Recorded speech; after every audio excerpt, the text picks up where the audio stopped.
Alors, Mille et saveurs vient de ma passion à la cuisine, ma passion pour la cuisine. Donc, je viens de la communication, donc j'ai toujours fait du conseil et du marketing. Et à un certain moment, je voulais changer de métier. Et j'ai cherché en moi, à partir de 40 ans, pour bien finir ma carrière, quoi. Et je me suis retrouvée dans les fourneaux. Donc, je ne suis pas chef de formation, mais je suis vraiment passionnée de cuisine.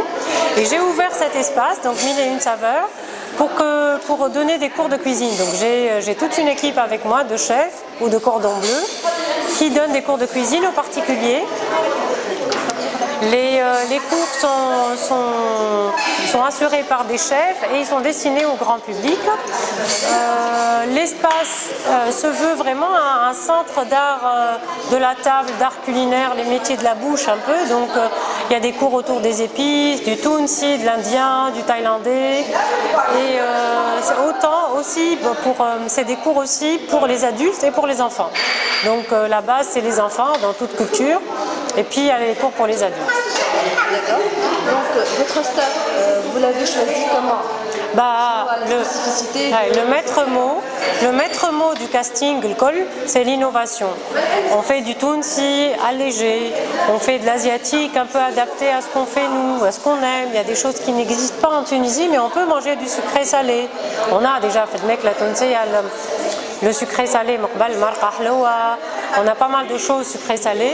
Et avec les moyens de bord, parce que Tunis, il y a de plus en plus de produits importés asiatiques dans les hypermarchés, donc on compose avec ce qu'il y a à Tunis et on essaie de...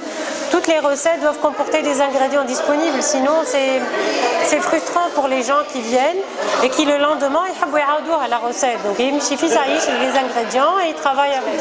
Alors je ne suis pas traiteur du tout, j'essaye de raviver l'envie de cuisiner chez les femmes tunisiennes, voilà, les femmes étrangères qui sont là. C'est vraiment un plaisir. Je ne fais pas traiteur. On a des commandes pour les entreprises et des incentives, des team building, des choses comme ça. Mais même les directeurs et leurs équipes viennent et c'est eux qui cuisinent. Donc tout se passe dans l'atelier qui est assez convivial et qui est assez mouchra. L'espace est très agréable. C'est une grande cuisine comme à la maison, un peu plus grande qu'à la maison. Mais sinon, c'est vraiment faire renaître la passion de cuisiner. Des fois, c'est une corvée, mais souvent, c'est un kiff. Il y a un esprit dans l'atelier que je pense que vous avez senti, qui est très convivial. On a l'impression de se connaître, on connaît tout le monde. Ça papote après, comme vous voyez maintenant, après le dîner, après le déjeuner, avec un thé, un café. Et les gens me posent des questions sur les épices. Des épices, ça, je ne peux pas faire. Partir chez les autres, c'est vraiment sans âme. Je ne sais pas, mais si c'est un métier vraiment, c'est un autre métier, c'est pas mon métier. Je préfère me faire bien ce que je suis en train de faire, essayer de faire plaisir aux gens en cuisinant. Moi aussi, j'apprends plein de choses avec les chefs. Et voilà, j'aurais pu avoir un investissement moins lourd, avoir l'équipe et être une équipe volante. Mais j'avais pas envie de ça. J'ai envie d'être chez moi. Oui, j'y marhaba.